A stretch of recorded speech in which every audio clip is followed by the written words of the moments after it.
Hey gameheads, the term quality and free don't really work well together. Many of the free titles are often online, so they can be riddled with ads and microtransactions, and of the few that can be playable offline, many don't make my quality control cut. In short, making this list was difficult, especially since I tried to avoid more older titles. So here you have it, 10 offline free mobile games to indulge your cheap ass in. Ay, ay, ay, ay.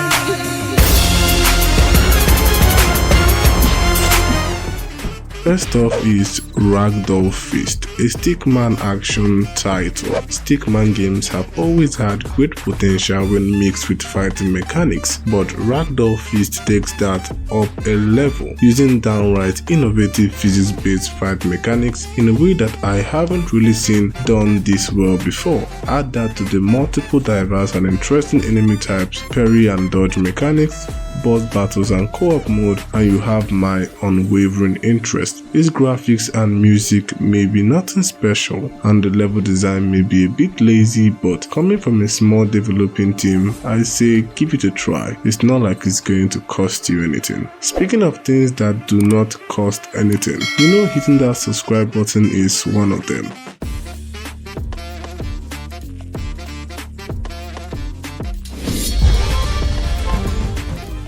Moving on with Card Guardian, a nice looking deck builder. You collect cards, build a powerful deck, fight monsters, the usual, and when you die, you repeat. Why? Because it's a roguelike. There is nothing really different about it. It's colorful and all, but in the end, it's just another deck builder that reeks of Slay the Spire. Not that it's a bad thing. It has a more colorful vibe to it, the graphic looks neat, and it's also free to play with optional ads, something worth commending. So if you're into roguelike deck builders like the aforementioned Slay the Spire, and you want to quote-unquote try something new,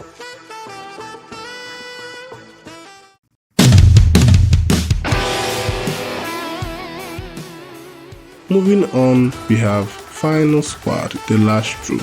Yeah, the name immediately tells you that they're just trying to mix a lot of things that sound interesting. Something that I've noticed always means some kind of knockoff title. It's essentially a zombie apocalypse hero collector that's really just a more fast-paced, less interesting bad-to-bad game, with a tilt towards a more bullet storm aesthetic.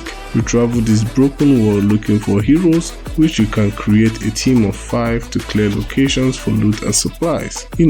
All the classics. I would only recommend this game if you've already tried bad to bad and probably wanted something similar, because aside from that, I don't really see the difference.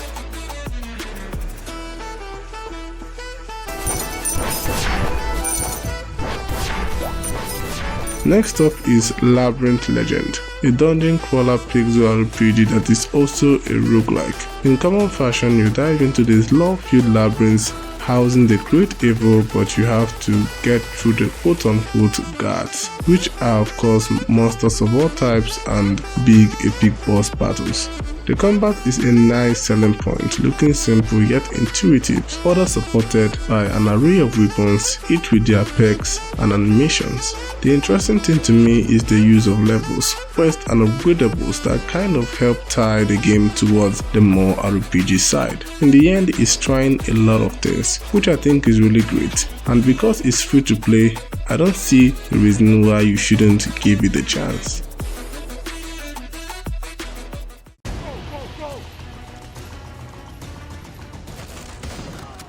Let's continue with Hero Hunter, a pretty old one on today's list, released a while back in 2018. It's quite reminiscent of that era of mobile gaming. It's a third-person shooter that also happens to be a hero collector. The big play is that you can switch between these heroes in real time, making use of their abilities and special skills to clear missions. I vividly remember thinking, wow, such cool looking graphics, and according to the community, the graphics still hold quite up to today's standard, and it isn't pay to win driven. In conclusion, it's a relic from a more simpler time in mobile gaming history, but will still tinkle a lot of you guys fancy.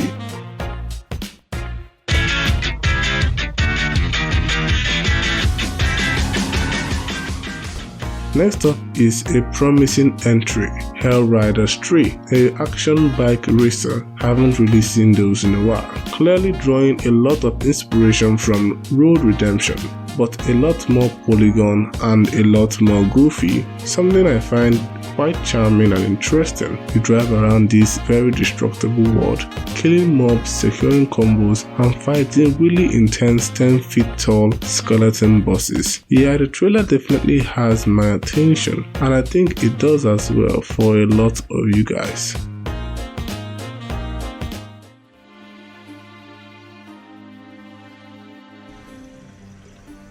Next up, we have Tiny Room Stories, a cleverly crafted title that mixes escape room mechanics with a narrative storyline. The story follows a private detective investigating the unsolved mysterious disappearance of an entire town after receiving a letter from his father.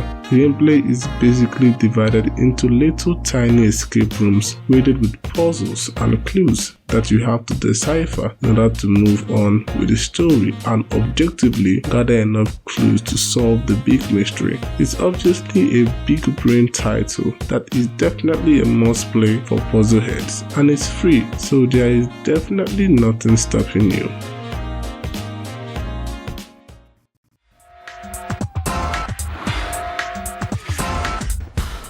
I've already talked about Combat Kings in a previous video, another old soul on today's list. A diamond that was kind of abandoned. It's basically Street of Rage 4 before Street of Rage 4. You play as two eccentric characters known as hunters trying to defend their city from evil robots. The Street Brawler has really cool combat filled with flashy movesets tailored to each of the two characters. The story is as retro as you can get, filled with one-liners and stuff like that. Yeah, it's a pretty decent title, especially if you're into brawlers.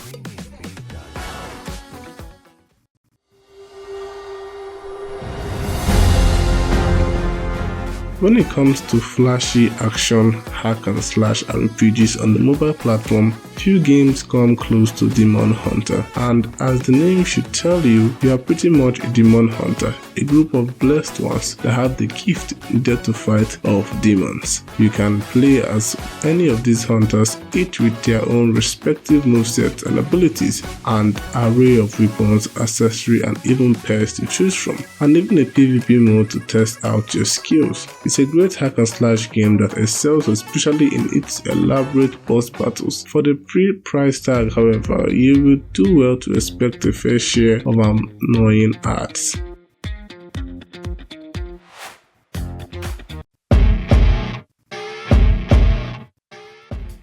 Next up is Wasteland Story Survival RPG. Oh boy, it might not be the prettiest game around, but it's more than mix up in content. Set in a post-apocalyptic wasteland filled with all sorts of troubles, you are tasked with surviving. This means battling monsters, savages, zombies, pharaohs, you name it, all while completing a quest to save mankind. I love the chaotic style gameplay backed by a sleek array of weapons, unique abilities, and even companions, and even a companion system. Yeah, I love me some companions. It looks like a passion project with a lot going on, and honestly gives pretty good vibes, and it looks like a lot of others share the same sentiment. So if this video managed to catch your interest, it's free and just sitting on your app store, so go try it out. It's not gonna bite, I promise. Okay, and with that we are done with today's video. Which free mobile game are you going to try out? Let me know in the comment section, and please let me know your thoughts on the next video you want me to make. Don't forget to like, subscribe, do anything you can make the video to go better. It's your host P-Dog, and I will see you in the next one. I'm out.